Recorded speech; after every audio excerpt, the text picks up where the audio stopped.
Çocuklar biz Yusuf'la nereye gidiyoruz biliyor musunuz? Çim biçimi makinesi alacağız. Çünkü bakar mısınız hep kötü otlar bitmiş bahçemizde. Asıl burada soğuk çok.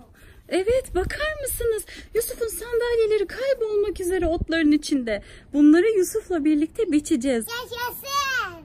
Yaşasın, Yusuf çok mutlu oldu. Çünkü bakın hep çimenler böyle kocaman kocaman olmuşlar. Bunları kesmemiz lazım biraz. Evet, biz geldik şimdi buradan. Ah, ne buldun? Çim biçme makinesi alacaktık ama Yusuf matkaplara bakıyor.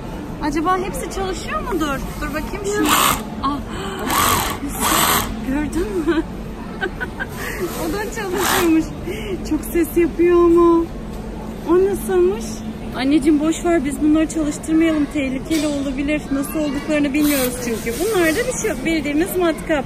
Ama şu alttakileri çalıştırmayalım bence. O da mı çalışıyor?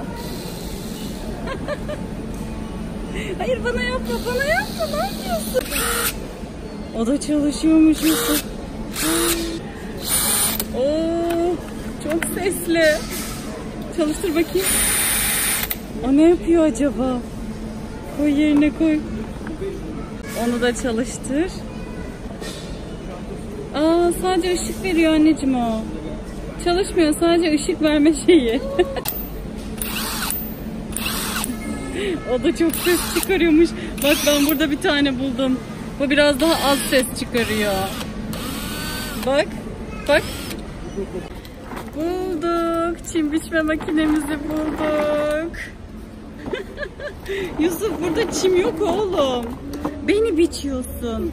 Çim yok, beni biçiyorsun. Baksana, bu mavi mi güzel yoksa bu yeşil olan mı güzel? Hangisi? Bu da çok güzelmiş. Hangisini alsak acaba? Şuralarına basılıyor galiba. Nasıl kullanıldığını öğrenmemiz lazım. O fişliymiş. Ha, böyle basılıyor. Evet, o da fişli. Burada o kadar çok varmış ki. Dedenin çim makinesinin aynısı. Dedeninkinin aynısı mı? İnanmıyorum, çok fazla model varmış burada. Şuraya bak. Hepsi senin mi olsa? Bu kadar çok çimimiz yok oğlum ya. Bu kadar çok çim biçme makinesini ne yapacaksın? Hepsini istiyor. Hepsine sarılıyor Yusuf. Çok mu beğendin? Öbür tarafta da var. Onlar nasılmış?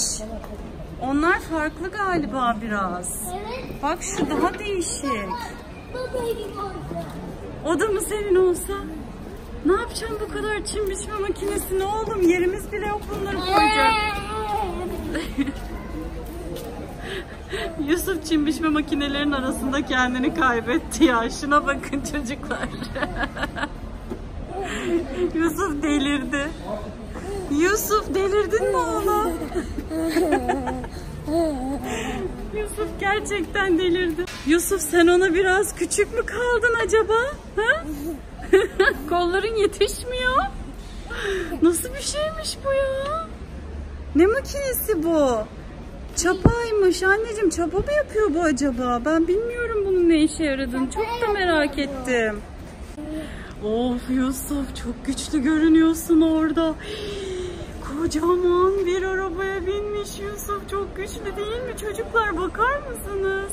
Sen burada bir de park mı buldun? Kaydırak var, salıncak var. Kay anneciğim. Çim biçme makinesi almaya geldik ama kaydıraktan kayıyoruz. Biraz farklı oldu. Kay bakayım. Kay. Piu mu? Burada bir tane ev varmış. Prenses Kalesi. Sonra burada bir tane sihirli ev varmış.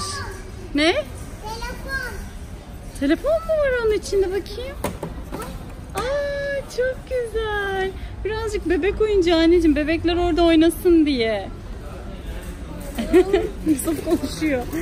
Burada tahterevalli var. Sonra bir tane daha ev var. Şu ev çok güzelmiş. Çok beğendim ya. Harika şeyler var.